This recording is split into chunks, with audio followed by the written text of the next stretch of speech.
बच्चों, last video जो था चैप्टर कॉन्स्टिट्यूशनल डिज़ाइन का, वहाँ पे हम आपको बता रहे थे कि साउथ अफ्रीकन जो लीडर थे नेल्सन मंडेला, उन्होंने दक्षिण अफ्रीका यानी अपने देश के संविधान के बारे में बोलते हुए ये कहा था कि हम अपने देश को एक रेनबो नेशन बनाना चाहते हैं, यानी जहाँ पर सतरंगी दुनिया दिखाना चाहते हैं हम आपको इसके माध्यम से। उन्होंने कहा था कि हम अपने कड़वे अनुभवों को भूल जाएं, यानी कि अतीत में पास्ट में जो उनके साथ मिसबिहेव किए गए थे, जो उन्हें एक्सप्लॉइट और हैरेस किया गया था वाइट लोगों के द्वारा, उन्होंने ये कहा था कि उन कड़वे अनुभवों को भूलकर अब हम क्या करेंगे कि अपने नेशन को रेनबो नेशन के रूप में बनाएंगे और अपने बिटर एक्सपीरियंसेस को भुला देंगे।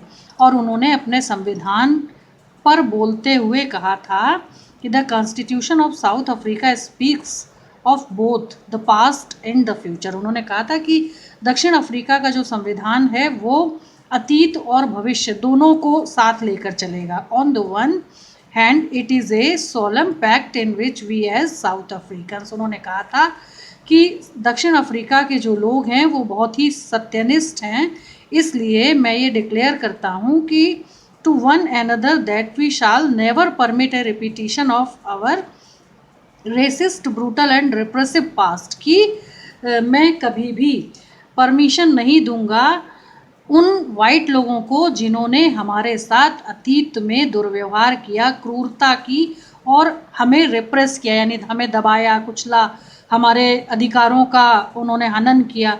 ये मैं बर्दाश्त नहीं करूँगा कि वो चीज़ें जो हैं वो फिर से रिपीट की जाएं।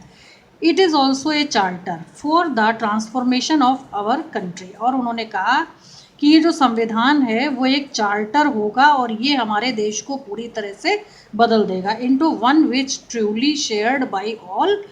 और उन्होंने कहा कि ये वो संविधान होगा जिसे कि सत्यता के आधार पर सभी लोगों को एक साथ एक दूसरे के साथ शेयर करना होगा। A country which in the fullest sense belongs, यानी एक ऐसा देश जो सामूहिक रूप से एक ही सोच अपने देश के रूप में रखता हो। To all of us black and white, women and man. उन्होंने कहा कि अब किसी तरह का भेदभाव नहीं होगा किसी भी श्वेत अश्वेत के मध्य, किसी भी महिला पुरुष के मध्य, बल्कि सभी के लिए समान व्यवहार और समान अवसरों के साथ हम अपने देश के नए संविधान की शुरुआत करेंगे। उसके बाद बच्चों नेक्स्ट टॉपिक है, पेज 21 ही है, 2.2। टॉपिक का नाम है why do we need a constitution, कि हमें एक संविधान की आवश्यकता क्यों होती है।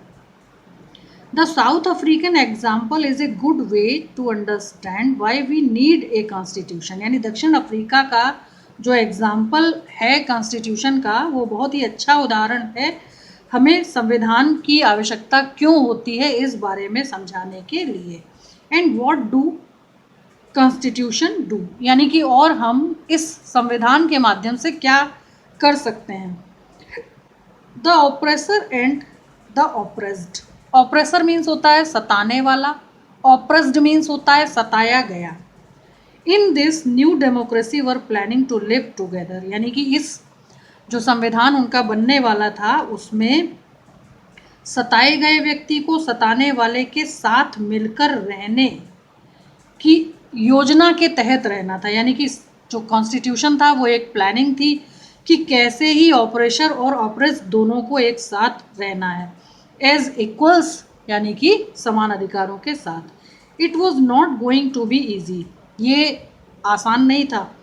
For them to trust each other, कि वे दोनों यानी सताए गए और सताने वाले दोनों एक दूसरे पर विश्वास कैसे करेंगे। दे हैड देयर फियर्स, उनके अपने अपने डर थे, यानी जो सताए गए थे वे श्वेतों से डरते थे और जो श्वेत थे वो अश्वेतों से भयभीत थे कि कहीं नए संविधान में उन्हें इतने अधिकार ना दे दिए जाएं कि हमारे लिए ये विषय जो है ये एक चिंता का हो जाए।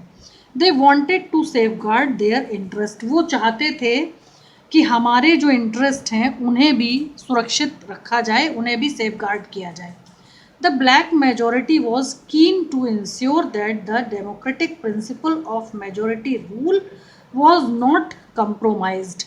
जबकि अश्वेत बहुसंख्यक लोग यह सुनिश्चित करना चाहते थे कि कहीं लोकतांत्रिक सिद्धांतों के माध्यम से हम कोई ऐसा समझौता ना कर बैठें कि जिससे जो वाइट मेजॉरिटी पीपुल्स हैं जिन्होंने अभी तक उनको एक्सप्लॉइट किया था, कहीं हम आज भी उनसे कहीं इन्फीरियर ना हो जाएं। They wanted substantial social and economic rights. वे अपने लिए पर्याप्त, सब्सटेंशियल मीन्स होता है पर्याप्त, substantial social and economic rights, वे अपने लिए पर्याप्त सामाजिक और आर्थिक अधिकार चाहते थे। The white minority was keen to protect its privileges and property. जबकि अश्वेत लोग जो थे, जिनकी संख्या वहाँ पर कम थी, वे चाहते थे कि उन्हें अभी तक जो भी प्रिविलेजेस, वहाँ सुविधाएं दी जाती थी श्वेत होने के आधार पर, यानी जो सुप्रीमेसी उनकी चल रही थी, वे चाहते थे और उसके आधार पर उन्होंने जो भी गलत तरीक़ों से प्रॉपर्टीज़ इकट्ठी की थी उन्हें प्रोटेक्ट करना चाहते थे, उन्हें बचाकर रखना चाहते थे, क्योंकि उन्होंने ये अर्न की थी। After long negotiations both parties agreed to compromise, यानी एक लंबी शांति वार्ता के बाद दोनों पार्टीज जो थी वो इस कंप्रोमाइज पर एग्री हो गई। The whites agreed to the principle of majority rule and that of one person one vote. और जो श्वेत लोग थे वे इस बात पर भी सहमत हो गए कि सैद्धांतिक रूप से जो लोकतांत्रिक व्यवस्था वहाँ पर संविधान के माध्यम से आने वाली है उसमें and that of one person and one vote, यानी एक व्यक्ति के जो वोट का मूल्य होगा वो एक ही होगा, यानी कि अमीर गरीब, काला गोरा, महिला पुरुष, कोई भी डिस्क्रिमिनेशन उस समाज में नहीं होगा। They also agreed to accept some basic rights for the poor and the workers। तथा वहाँ पर एक आम सहमति बनी और उसे स्वीकार किया गया कि जो पुअर और वर्कर्स हैं उन्हें भी कुछ बेसिक राइट्स जो हैं वो प्रदान किए जाएं। बेसिक राइट्स का मतलब जो आधारभूत अधिकार हैं उनको दिए जाएं।